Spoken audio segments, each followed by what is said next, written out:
Hi, I'm Lou, and today we're going to rescue this old mini bike. We're going to get rid of this blue paint by soaking it down with gasoline, and then it's pretty easy to wipe off. I've decided I'm going to take this off and replace it with a real tank. Got most of the blue paint off and a bunch of new parts. The bike only has front brakes, which is dangerous, so I'm going to take off this caliper. I made this adapter, bolted on the caliper like this. There's going to be a decorative triangular plate that bolts on here, here, and here. On the other side, we've got these, but we'll have to weld a new one here. I cleaned this up a little bit and made this.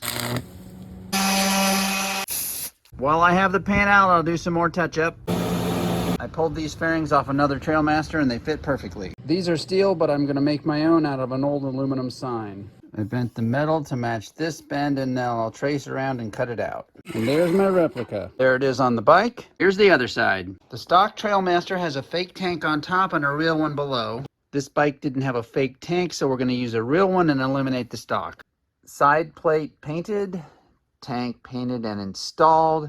Full video over there, but in summary, I put in some rubber bumpers under here and then a metal plate back in there. This plate fits here and bolts on there. And then a rubber gas line from the valve all the way down to the carburetor. I'm having trouble with the throttle plate interfering with the gas line, so I'm going to cut it off right here. I really don't need this anyway because I have the twist throttle. Problem solved. Stock Trailmaster fenders look like this. This bike didn't come with any fenders, and a lot of people, including me, don't like the eggshell shape of the original fenders, so we're going to build some out of a barrel. And there's a fender mounted on the bike. So normally the back fender is mounted on this bracket right here, which is attached to the underside of this rack. As you can see, it's broken off of this bike, but I eventually want to put in a center exhaust, so I want to lower the fender. I put this bar right here on this side. I'll add one on the other side, one in front, and we'll mount it like this. So there it is in place, and there's the bracket up front. This is the stock headlight mounted on this bracket. The bike didn't have a headlight, but I've got this LED I'm going to mount right here. I just bent those brackets down and mounted it right there. My blower housing's fine, so I just painted it black, and my old pull start was not working and I didn't like this handle, so I fixed it up, but then I decided I wanted red, and then I decided I wanted to paint it to match the fenders. The Trailmaster has a plastic cover with a filter inside.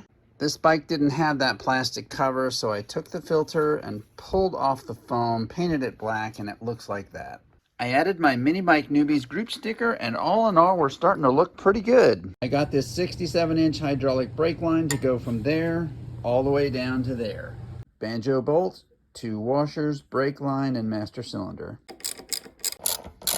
We're putting .3 brake fluid into the master cylinder, but I've actually detached it so we can lift this up in the air and help it go down the brake line better.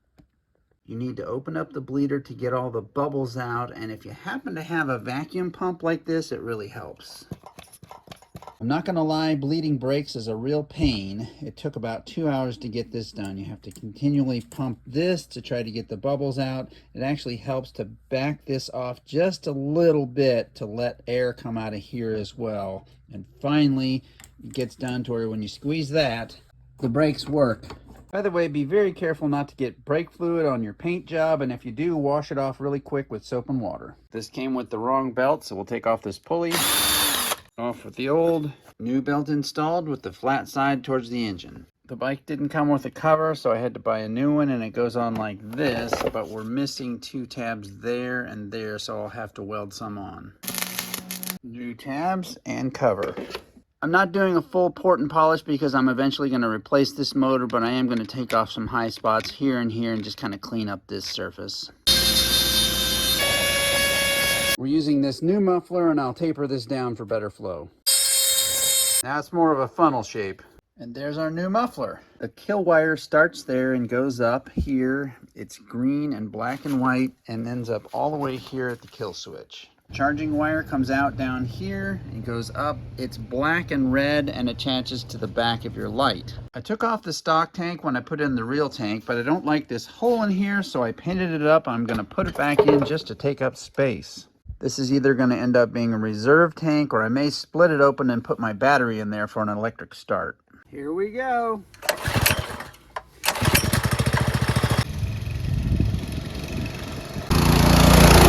It started up great and rides well. That LED headlight flicker is going to go away as soon as I get a battery along with my electric start. There's a link to all my other mini bike videos, and I'll put all the parts in the description below, along with an invite to my Minibike Newbees Facebook group. Thanks for watching.